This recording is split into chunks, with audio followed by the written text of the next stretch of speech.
Halo, selamat pagi, selamat siang, selamat sore, dan selamat malam buat kalian Mika Lover dimanapun Anda berada. Jadi ceritanya ya guys, aku sekarang mau memulai, yaitu ya maksudnya saya nggak akan bikin konten sebagaimana yang pernah saya upload dulu ya. Intinya kebanyakan konten saya itu kan cuma makan, terus kadang masak kayak gitu, ke mall belanja gitu. Jadi mereka mau memulai apa ya, maksudnya pingin berbagi cerita aja tentang perjalanannya Meka ini sampai 21 tahun di Hong Kong.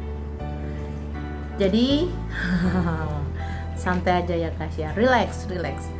Jadi ceritanya begini guys, dulu itu sebenarnya aku tuh ya nggak kepingin punya cita-cita pergi ke luar negeri ya. Intinya nggak pernah kepikiran, karena aku tuh setelah lulus SD sekolah sanawiyah sambil mondok, terus saya sekolah aliyah kayak gitu ya.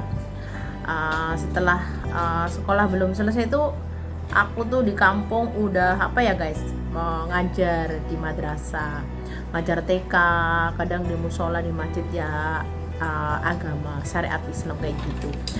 Terus tahun 2000 berapa ya, tahun 1995, jadi itulah awal-awalnya Meka itu kayak kepingin apa ya, kayak membantu nenek Meka. Soalnya kan Meka itu dari kecil udah hidup sama nenek ya guys. Jadi kakek aku itu meninggal, terus Meka itu punya apa ya, keinginan untuk merubah nasib kayak gitu aja kan. Mereka orang kampung kayak gitu ya. Habis itu tahun 1996 ya, 1997 Meka pergi ke Singapura untuk pertama kalinya ke luar negeri guys. Jadi tahu sendiri karena saya itu orang kampung ya, aku tuh orang kampung, nggak ngerti kayak apa ya, alat-alat modern itu nggak ngerti ya, kayak rice cooker, bangsanya mesin cuci, shower atau apa aja. Jadi kayak botol apa ya, maksudnya itu kayak ini loh, keran itu kan juga nggak pernah aku temuin di kampung aku dulu. Jadi ya namanya first time ya, pertama kali, jadi kayak nervous kayak gitu. Jadi aku udah di Singapura itu aku udah kerja sampai 2 tahun setengah ya. Jadi tahun 1996 Meka itu pulang dari Singapura ya guys. Udah pulang dari Singapura, selisih berapa bulan kayak gitu. Terus ya ada kayak PL ya, PL itu sponsor dari Malang gitu ya, nggak kenal sih Meka itu, kayak punya kenalan orang di kampung aku, terus iseng-iseng ngomong-ngomong kayak tentang mau kerja. Kalau sudah Singapura itu kalau mau ke Hong Kong itu lancar kayak gitu, apa ya, prosesnya kayak gitu. Jadi aku sama kakak aku ya, kakak ya masih saudara, di bidang saudara itu kakakku qualify itu. Jadi kita pas ke Singapura tuh ke PT-nya juga bareng ke Jakarta ya. Jadi aku memutuskan untuk ke Hong Kong guys. Jadi aku sama kakakku juga itu ke Hong Kong, dan pertama kali aku masuk PT itu di PT Surabaya. PT-nya di SKB guys. Jadi Jatim Sukses Karya Bersama. Di situ aku pertama kali itu ditampung di Banyu Urip. Aku tuh nggak ngerti guys, Malang mana itu, pokoknya nggak ngerti. Aku kuper banget pokoknya dari dulu itu, pokoknya ngaji sekolah kayak gitu aja ya. Jadi aku tuh maaf nggak ngerti kayak gitu lah. Itu di Surabaya ya, udah Surabaya.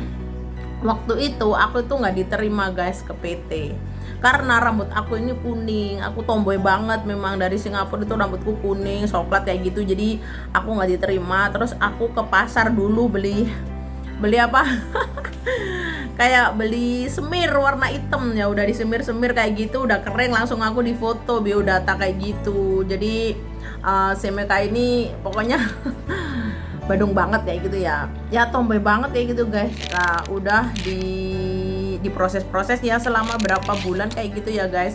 Lah waktu itu Mika udah langsung dapat majikan kayak gitu, udah dapat job ya di PT itu.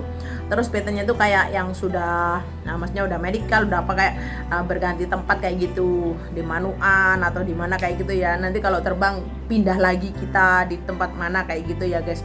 Jadi aku memulainya tuh, maksudnya aku menjalinnya proses-proses itu sangat berat banget lah, tahu sendiri lah di PT kayak gitu ya zaman dulu tahun 2000.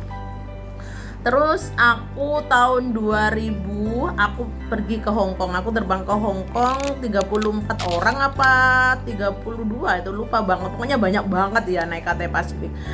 Tapi setelah aku ya maksudnya kan kita masuk ke Hong Kong itu pasti ya pertama kali ya udah kita kayak di apa ya, di boarding kayak gitu, udah di boarding kita terus diajak ke apa ya, di agen kayak gitu, kita langsung medical, nomor satu tuh medical lah, medical bla bla bla kayak itu, pokoknya semuanya deh udah medical check up semuanya oke.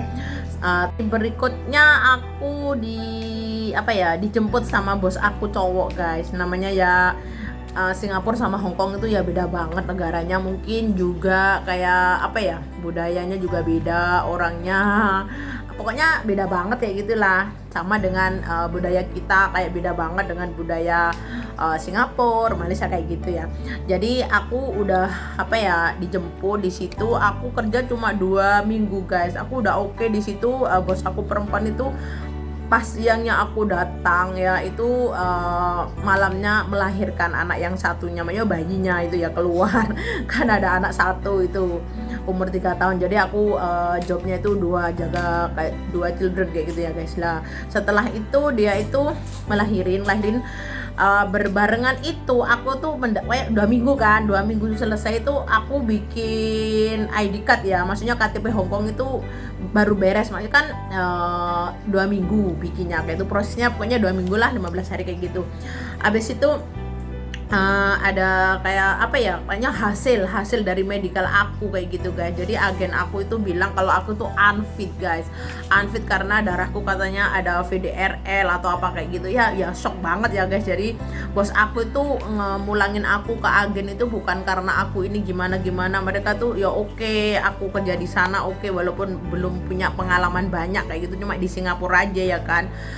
Abis itu aku kembalilah ke agen guys, sedangnya aduh harapannya sirna banget ya guys, aku kepingin gini kayak gitu ya, kepingin ya gimana kayak gitulah, tahu sendiri ya.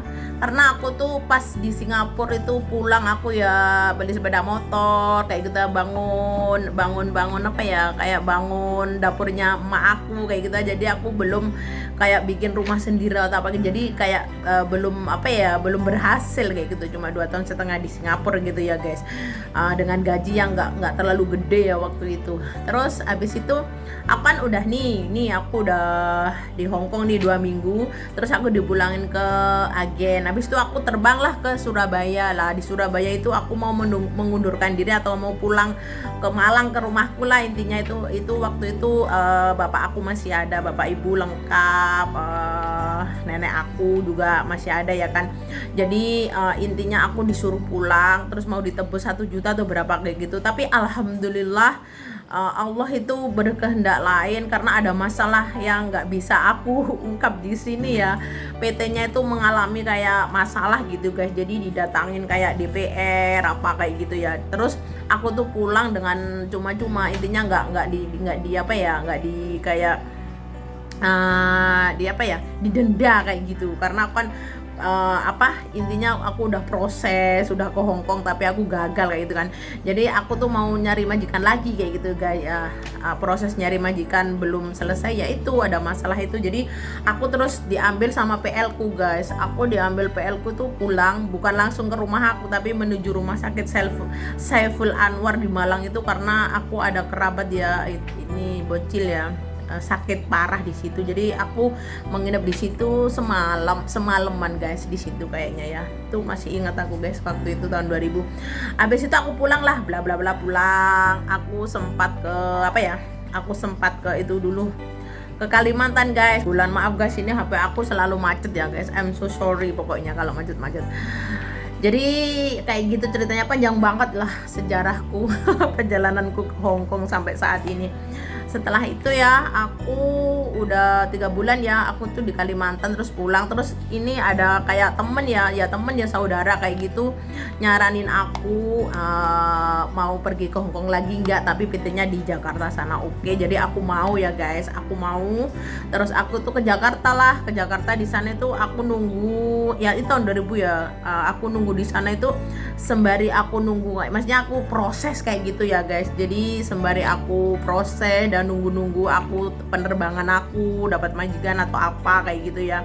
Jadi aku di sana itu aku sempat apa ya guys, mengajar mbak-mbak yang mau proses Singapura. Jadi alhamdulillah aku tuh bahasa Inggrisnya tuh ya nggak begitu bagus ya, maksudnya ya untuk kayak apa ya, kayak bahasa setiap hari insya Allah mungkin aku juga ngerti, bisa kayak gitu aja.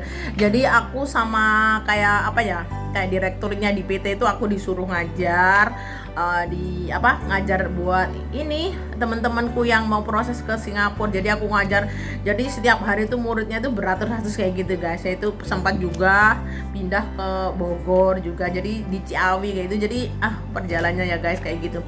Habis aku terbang ya guys. Lah terbang itu tahu nggak, aku tuh kan udah ex Singapura guys, tapi kan aku yang nggak ngerti, maksudnya nggak ngerti tuh namanya zaman dulu ya guys. Pokoknya yang penting terbang dapat majikan kayak gitu, jadi seneng kayak gitu ya. Udah balik lagi ke Hong Kong. Aku tuh gaji aku kan seharusnya itu ya, gaji standarnya itu kan 3.670 kayaknya guys. Apa 3.600, ya 3.670 dolar kayaknya, ini seingat aku tahun 2000 itu. Tapi gaji aku tuh cuma medium paid guys, bukan full paid dan bukan underpaid, tapi medium paid, jadi gaji pertengahan. Gaji aku itu 2.500 guys, itu tanpa libur, dan liburnya itu 2 minggu sekali, dikasih 200 kayak gitu kan, nggak libur itu